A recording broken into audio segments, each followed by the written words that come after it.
Ho Chi Minh's thoughts on international relations reflect profound humanistic and humanitarian values in the struggle for peace, national independence, democracy, and social progress in the world. Wherever Ho Chi Minh's thoughts are imbued, there is solidarity, international cooperation, the struggle against oppression, exploitation, injustice, national liberation, human liberation, class liberation, and liberation of humanity from the suffering and oppression of colonialism and imperialism. President Ho Chi Minh affirmed, "The Vietnamese Revolution is a part of the world revolution. Anyone who makes revolution in the world is a comrade of the Annamese people." 1. His thoughts on international relations are still relevant today, laying the foundation for the party and state to formulate correct and appropriate viewpoints, guidelines, and foreign policies to mobilize external resources, creating favorable conditions for national development in the new era, the era of the Vietnamese nation's rise. Ho Chi Minh's thoughts on international relations. Ho Chi Minh's thoughts on international relations were formed and developed very early, starting from the time he left Na Rong Port, Saigon, Ho Chi Minh City today, on June 5, 1911, to find a way to save the nation. The journey across 3 oceans, 4 continents, passing through nearly 30 countries, the distance traveled was extremely arduous, difficult, and miserable. It was in those harsh circumstances that helped him integrate into the world, discovering many things about the world revolutionary movement. The process of traveling the world to find a way to save the nation was also the time when he researched, tested, explored, discovered important secrets that led to the failure of the national liberation movement in colonial and dependent countries, which was the lack of support and assistance from the peace-loving, progressive people in the world, and the failure to place his country's revolution in the flow of the world revolution. Therefore, he pointed out one of the fundamental and main reasons leading to the weakening of the national liberation movement in Eastern countries against colonialism was the lack of alliance and connection with the world revolution. He pointed out, the first cause that caused the decline of Eastern nations was isolation. Unlike Western countries, Eastern nations had no relations and contacts between continents. They were completely unaware of what was happening in their closest neighboring countries, so they lacked mutual trust, coordination of actions, and mutual encouragement. 2. His practical activities during his years abroad made an important contribution to connecting the Vietnamese Revolution with the world revolution. In 1919, the victorious imperialist countries met in Versailles to redistribute the newly won market. Nguyen Ai Quoc, on behalf of the people of Annam, sent to the conference a petition of 8 points, including basic rights such as equality, freedom, and independence.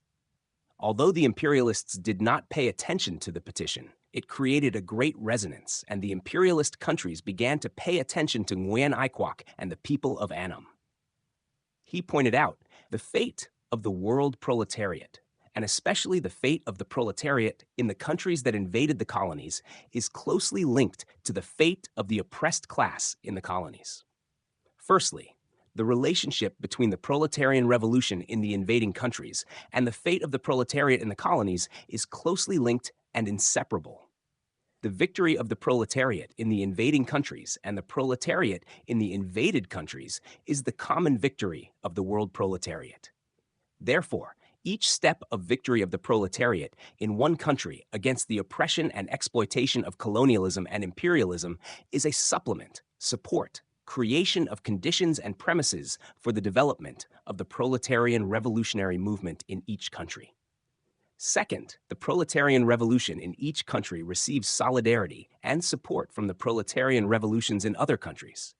Then the struggle is not isolated, but has companionship and support in all aspects, creating a combined strength, putting the proletarian revolutionary struggle in each country on the right track, achieving total victory, and establishing a worker-peasant government led by the working class.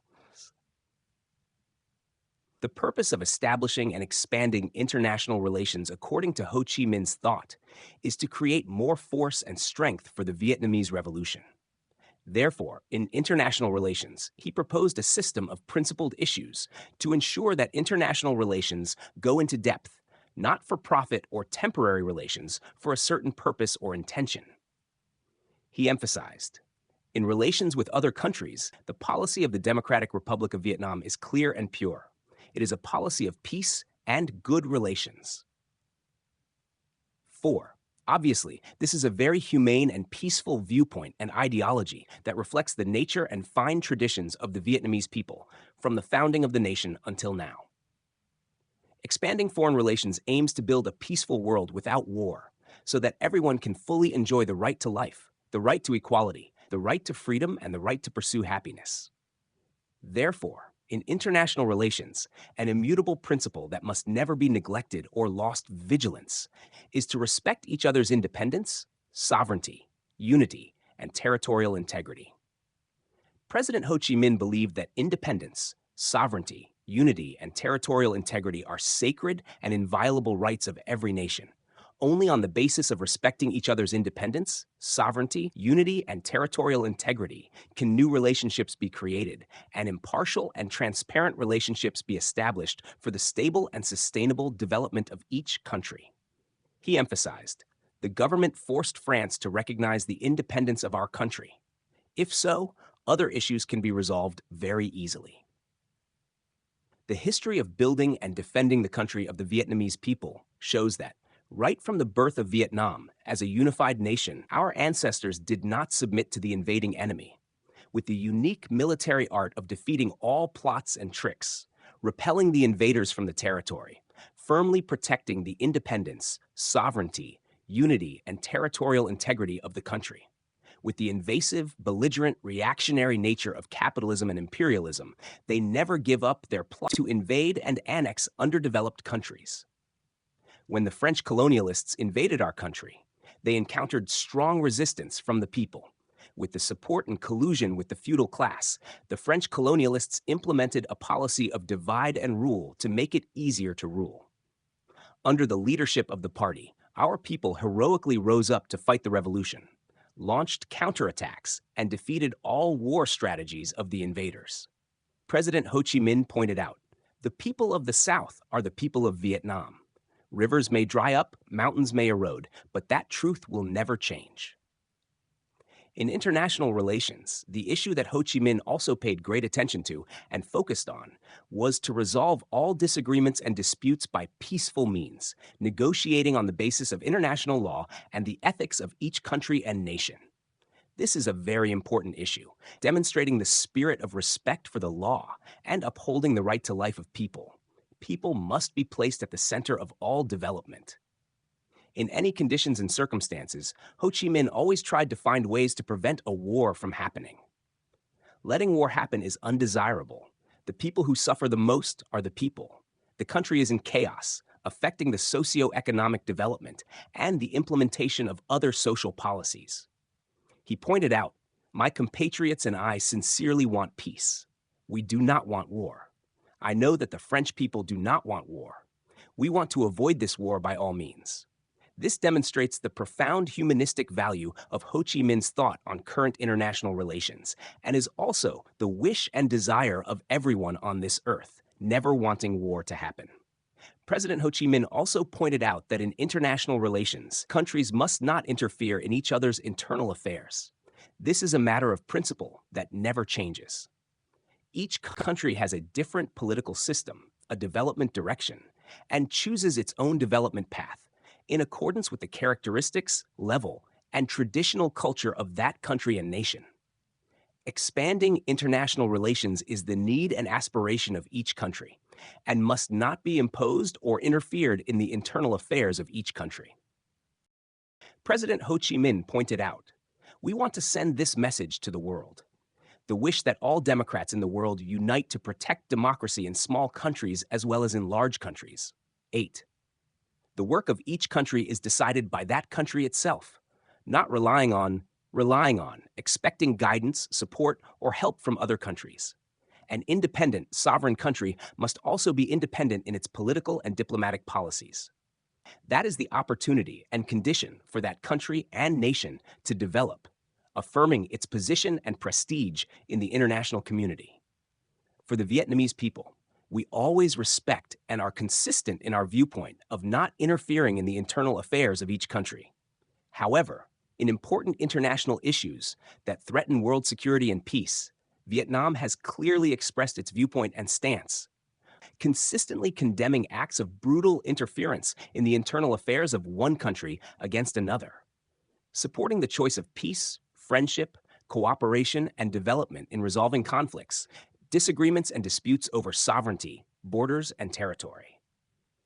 President Ho Chi Minh pointed out, the Democratic Republic of Vietnam is ready to establish all friendly and cooperative relations with any country on the principles of respecting the integrity of each other's sovereignty and territory, not violating each other, not interfering in each other's internal affairs, equality and mutual benefit, and peaceful coexistence. 9.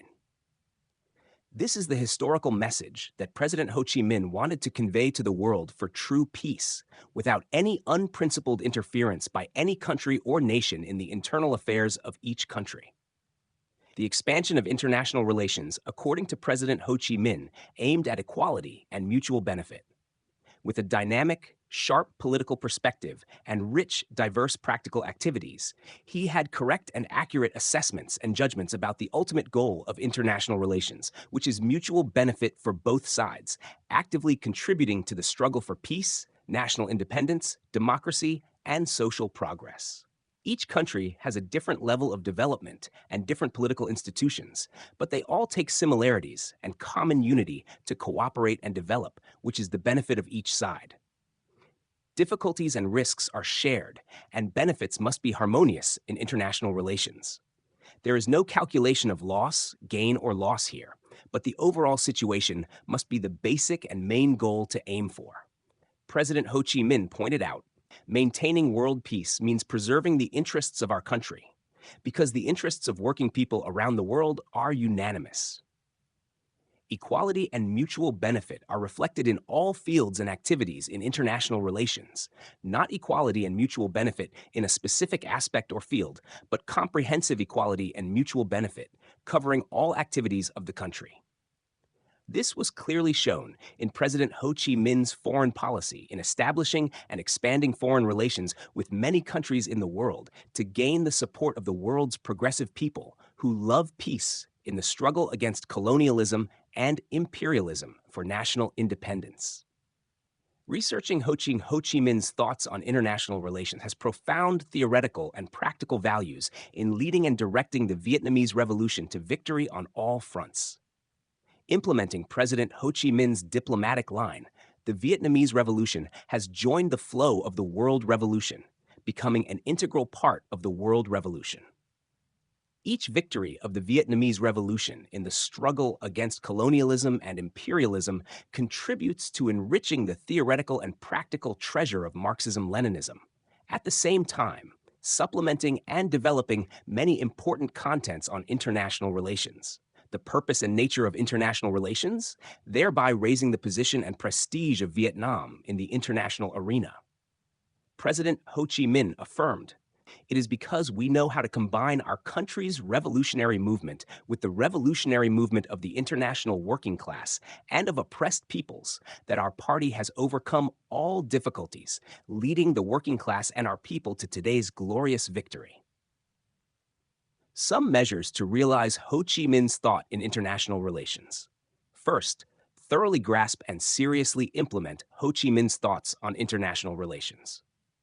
Expanding international relations is an important content and measure to develop the country in the new era, increasing external resources to awaken and stimulate the country's internal resources.